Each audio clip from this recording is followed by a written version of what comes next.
మనతో పాటు బీజేపీ నేత ఏలేటి మహేశ్వర్ రెడ్డి ఉన్నారు. ఒకసారి మాట్లాడించే ప్రయత్నం చేద్దాం. మహేశ్వర్ రెడ్డి గారు, ఇందాక మీరు అసెంబ్లీలో మాట్లాడుతూ మీరు చదివినటువంటి స్క్రిప్ట్ మొత్తం కూడా ముఖ్యమంత్రి రేవంత్ రెడ్డి ఇచ్చారు, రాహుల్ గాంధీ ఎక్కడికి వెళ్ళాడు ఆ స్క్రిప్టే చదివారని ఇందాక కేటీఆర్ చిచ్చాట్లు అంటున్నారు. నిజంగానే మీకు రేవంత్ రెడ్డి ఇచ్చాడా?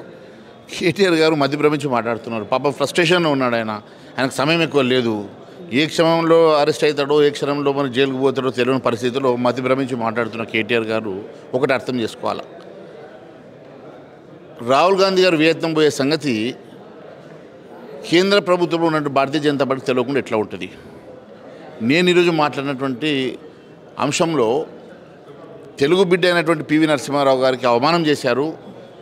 తెలుగు బిడ్డ అయినటువంటి పివి నరసింహారావు గారు 5 సంవత్సరాలు కాంగ్రెస్ పార్టీ ప్రధానమంత్రిగా ఉంటే కనీసం వారు చనిపోతే వారికి ఢిల్లీలో ల్యాండ్ కూడా అలొకేట్ చేయకుండా వారి శవాన్ని హైదరాబాద్కి పంపించడం, మరి వారున్న 10 సంవత్సరాల్లో ఏ రోజు కూడా భారతరత్న కూడా వారికి ఇవ్వకుండా అవమానిస్తే మా ప్రధానమంత్రి నరేంద్ర మోడీ గారు వారిని గౌరవించి వారికి ఢిల్లీలో స్థలాన్ని కేటాయించి స్మారక చిహ్నమే కాకుండా వారికి భారతరత్న అవార్డుని ఇస్తే కనీసం భారతరత్న అవార్డులో పాల్గొనడానికి కూడా రానటువంటి గాంధీ కుటుంబం తెలుగు ప్రజల మీద, తెలంగాణ ప్రజల మీద ఏ పార్టీ గౌరవం ఉన్నదో దాన్ని బట్టి స్పష్టమవుతున్న సంగతిని గుర్తు చేసిన. నేను ఒకటే చేశాను. మన్మోహన్ సింగ్ గారు డెఫినెట్గా ఒక మహనీయమైనటువంటి వ్యక్తి, ఒక మంచి మరి ఆర్థికవేత్త, వారు ఒక దేశ ప్రధానిగా సంస్కరణ తీసుకొచ్చిన సంగతి గుర్తు చేస్తూ మరి వారికి కూడా జరిగినటువంటి అవమానాలను తెలియజేశాను. మరి వారు తీసినటువంటి ఆర్డినెన్స్ని చించేసినటువంటి రాహుల్ గాంధీ గారు ఈరోజు ఒకవైపు దేశవ్యాప్తంగా వారం రోజుల పాటు వారి గుర్తుగా మన్మోహన్ సింగ్ గారి మరి స్మారక దినాలు నడుస్తూ ఉంటే మరి రాహుల్ గాంధీ గారు ఈరోజు దేశ మొదటి నూతన సంవత్సర వేడుకలో పాల్గొనడానికి వియత్నాం వెళ్ళినటువంటి రాహుల్ గాంధీ గారు ఈరోజు ఈ దేశానికి ప్రధాన ప్రతిపక్ష నాయకుడిని చెప్పుకోవడానికి కూడా బాధ అవుతూ ఉన్నది. ఈరోజు నేను ఒకటే అడుగుతూ ఉన్నాను, ఈ దేశంలో దేశవ్యాప్తంగా మరి మన్మోహన్ సింగ్ గారి కోసం వారం రోజుల పాటు మరి ఒకవైపు సంతాప సభలు నడుస్తూ ఉంటే, సంతాప దినాలు నడుస్తూ ఉంటే రాహుల్ గాంధీ గారు దేశ మొదటి ఈరోజు వియత్నానికి వారి సంబరాలు చేసుకోవడానికి వెళ్ళారంటే మరి రాహుల్ గాంధీ గారికి మన్మోహన్ సింగ్ గారి మీద ఏ పార్టీ గౌరవం ఉన్నదో దీన్ని బట్టి అర్థమవుతూ ఉన్నది. మరోవైపు రాజకీయ లబ్ధి కోసం ఇక రెజల్యూషన్లు పాస్ చేస్తూ ఉన్నారు. మరి రెజల్యూషన్ పాస్ చేసినటువంటి ముఖ్యమంత్రి గారు మరి దాని పక్కనే తెలుగు బిడ్డ అయినటువంటి మరి పివి నరసింహారావు గారికి విగ్రహాన్ని కూడా నిర్మాణం చేయమంటే దాని గురించి మాత్రం స్పందిస్తలేరు. ఈరోజు కాంగ్రెస్ పార్టీ టీఆర్ఎస్ ఒకటిగా నడుస్తూ ఉన్నాయి. వారి స్నేహబంధం మరొకసారి బయటపడ్డది.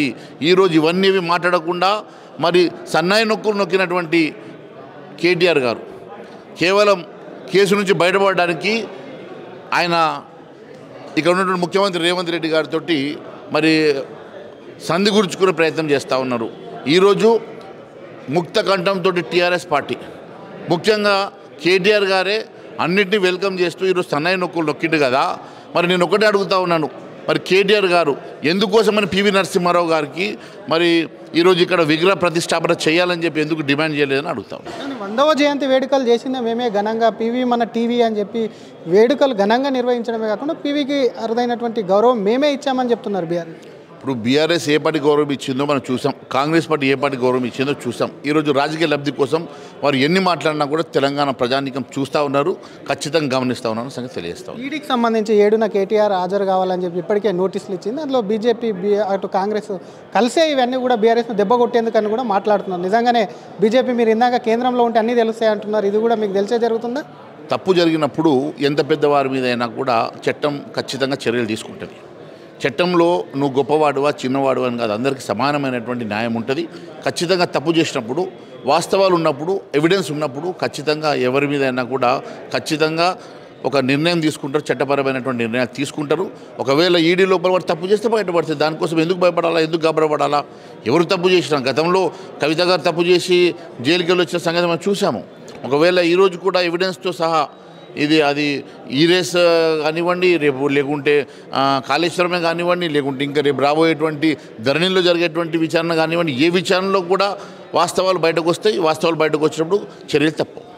థ్యాంక్ యూ అండి. ఇది ఒకవైపు రాహుల్ గాంధీ ఎక్కడికి వెళ్ళాడని కేంద్ర ప్రభుత్వంలో ఉన్నటువంటి తమకు తెలియదా, అసలు రేవంత్ రెడ్డి చెప్పాలా, రేవంత్ రెడ్డి మీదనే తమను పోరాడుతున్నామని చెప్తూనే కేటీఆర్ ఎందుకు భయపడుతున్నారు, ఆయన తప్పు చేయకుంటే ఈడీ కాదు, ఈడీ దానిపైన చేసుకపోతుంది కాబట్టి ఆయనకు సంబంధించి ఎందుకు వణుకు పుడుతుందని చెప్పి కూడా బీజేపీ నేత ఏలేటి మహేశ్వర్ రెడ్డి కౌంటర్ ఇస్తున్నారు. ప్రపంచంలో ఏ మూల ఏ క్షణం ఏం జరుగుతుందో వేగంగా తెలుసుకోవడానికి తొలి వెలుగు వాట్సాప్ ఛానల్ని ఫాలో చేయండి.